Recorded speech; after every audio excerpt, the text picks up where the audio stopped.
What's going on, fam? Today we have a beginner-friendly 14-minute EMOM that only requires one kettlebell. Here's the breakdown. We will start today with 5 square stance single arm rows, straight into 4 dead stop gunslingers, finishing with 3 single arm thrusters. We'll perform these movements on our right hand side on the odd minutes, and on the even minutes, which would be 2, 4, 6, and 8, we'll perform these movements on the left hand side. With that said, if you still need the warm up, I would highly suggest doing so. And if you're not sure what to do for a warm up, you can check out this video right here and do a follow along warm up with me before jumping into this workout. With that said, go ahead and grab your kettlebell and get ready to follow along. All right, start with 5 square single arm rows.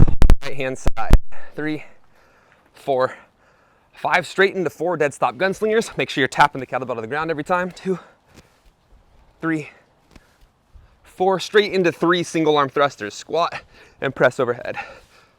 2, 3, and relax. All right, so for this one here, first thing I want to go ahead and address is this transition. There's a transition that happens when we go from our dead stop gunslingers, which is this movement here, into our single arm thrusters. So when you get to your 4th rep here, what we want to do ideally is just go ahead and slide this kettlebell on the outside edge of our forearm so we can get it into the front rack position and get set up for our single arm thrusters. That said, we have about 15 seconds before we get started on the next minute here. Remember to switch hands on this one. We will get started in less than 10 now.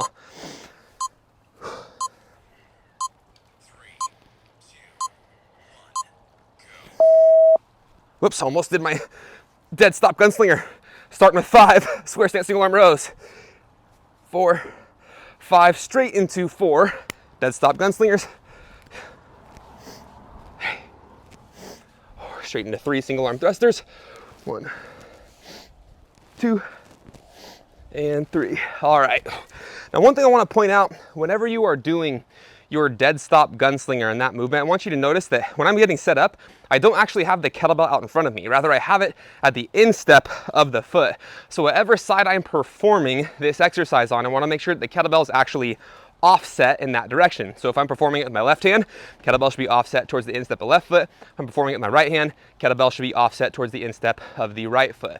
Always making sure that you're maximizing the leg drive with this. This isn't an upper body exercise. This should mostly come from the legs. 5 seconds, switching sides. 5 square stance single arm rows. 3, 4, 5. 4 dead stop gunslingers. 1, 2, 3, 4. 3 single arm thrusters.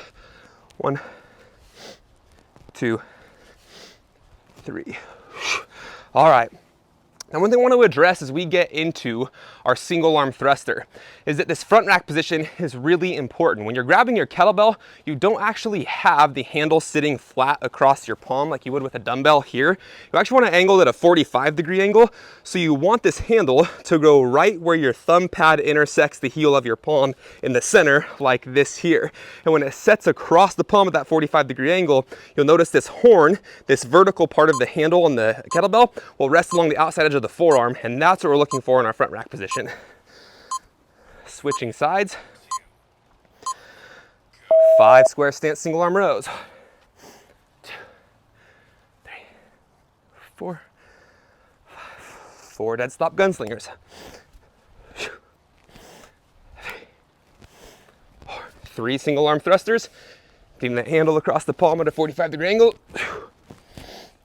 3, and relax.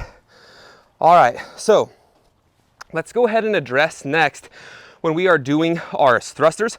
One thing that I often see is that people will break the movement up, they segment it. And when I'm talking about segmenting it, what they'll do is they'll do a squat like so, followed by a press. And a thruster isn't segmented, it's one smooth movement. So ideally we get a strong enough leg drive where we just continue in one smooth motion all the way up, maximizing that leg drive. Less than 10 seconds, we'll get started here shortly with the next round. Remember to be switching sides. 5 square stance single arm rows. 2, 3, 4, 5. 4 dead stop gunslingers. 2, 3, 4. 3 single arm thrusters.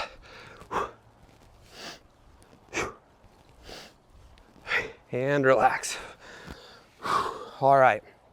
So one thing that we haven't chatted about yet are those square stance single arm rows. With the square stance single arm row, we want to make sure that we have enough of a hinge. We don't want to be so vertical here with our chest that we're having this awkward shrug up towards our neck. We want to make sure we have distance between our ear and our shoulders. When you're doing this, send your butt back, making sure that you have a deep hinge through your hips here, that your chest is forward. That way you're actually pulling through the lat, and you want to think about sticking your shoulder blade back and towards your back pocket. 3, 2, 1. All right, 5 square stance single arm rows. 2, 4, 4 dead stop gunslingers. 3 single arm thrusters.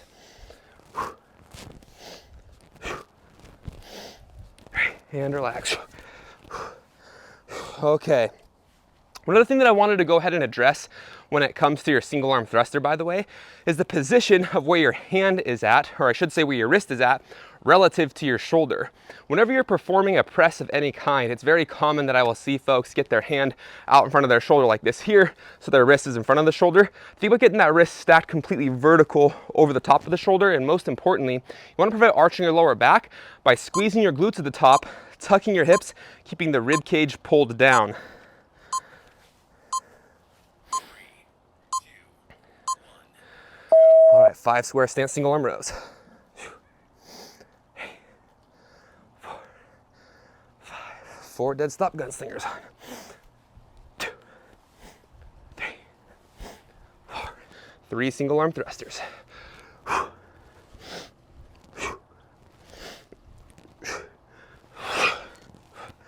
All right. Now this minute here, I'm gonna go ahead and take a quick little breather, catch my breath a little bit. We're just about to the halfway point of this workout. So at this point, feel free to grab a little sip of water. We have about 20 seconds before we get into the next round here.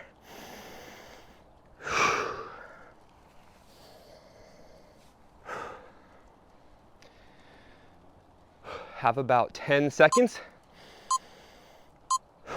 Making sure you're switching hands between rounds, starting in 5. 3, 2, 5 square stance single arm rows. 2, 3, 4, 5. 4 dead stop gunslingers. 2, 3, 4. 3 single arm thrusters.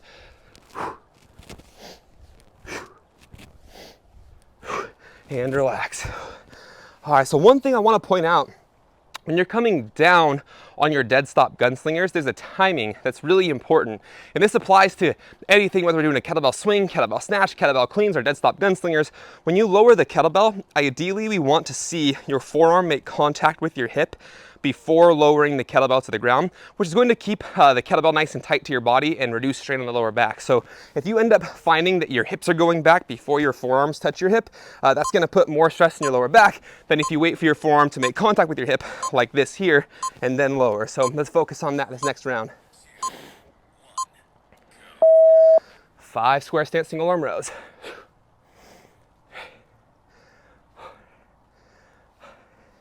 4 dead stop gunslingers.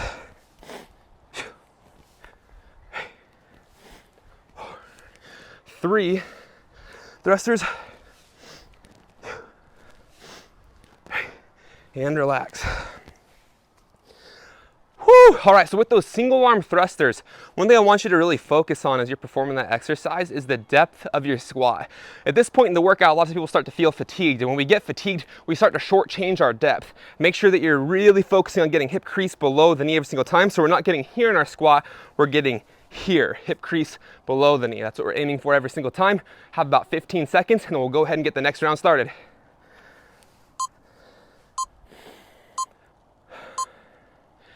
Make sure that kettlebell's at the instep of the foot. 3, 2, 1, go. Here we go.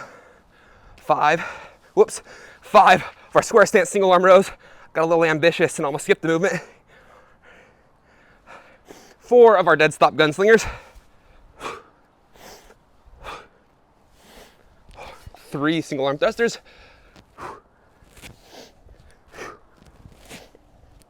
And relax. All right, so when it comes to those dead stop gunslingers, one thing that is critical at all times is to make sure that your lower back is staying flat. A lot of times as we get fatigued, we begin to round at the lower back and we get lazy with the way that we set the kettlebell down, and we'll get here. Make sure every time you are setting this down that you are keeping a nice flat back and good posture. Ideally, you have a straight line going from the top of your head down to your tailbone like this here with your gaze forward a few feet ahead of you. 5 seconds. All right, 5 square stance single arm rows.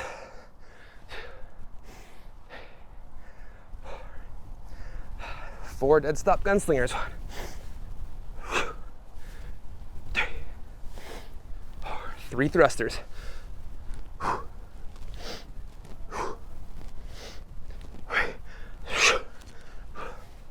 All right, on those single arm thrusters, remember, we want to make sure that kettlebell handle is sitting across the heel of our palm at a 45-degree angle. So if you find that your wrist is starting to bend back or that handle sitting across your palm flat, make sure you angle it here. That way it's sitting across the heel of your palm at that 45-degree angle like so.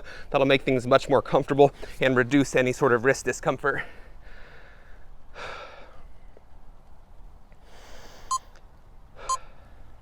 Less than 10 seconds.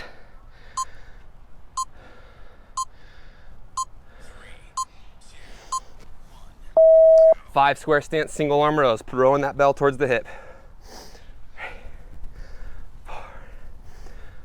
4 dead stop gunslingers. 1, 3 single arm thrusters.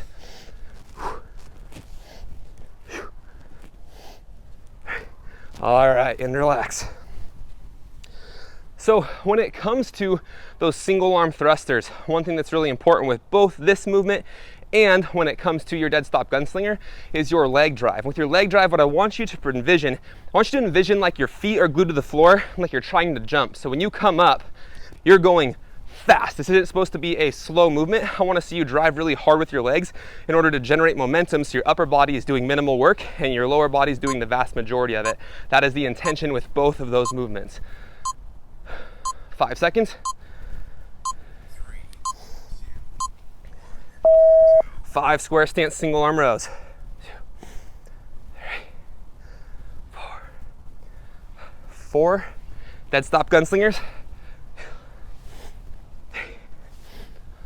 3 single arm thrusters.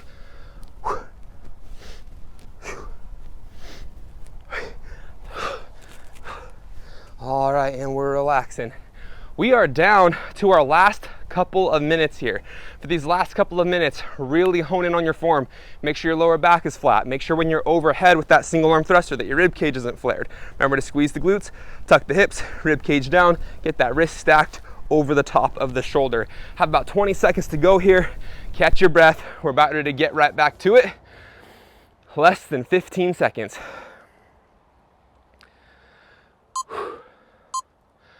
Starting in 5. 3, 2, 1, go. Oops, I almost did it again. 5 square stance single arm rows. 2, 3, 4. 4 dead stop gunslingers. 2, 3 single arm thrusters.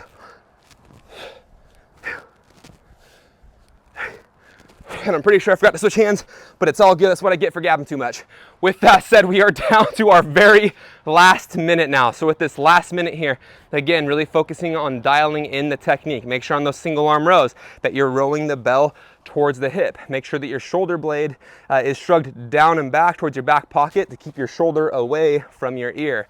Make sure that when you are doing those dead stop gunslingers and thrusters that you are driving hard with the legs to maximize the benefit from your lower half and minimize the effort from your upper half. We have 5 seconds to go for our last minute. 3. All right, 5 square stance single arm rows. 4 dead stop gunslingers. Drive hard with those legs. 3 single arm thrusters. Aggressive leg drive.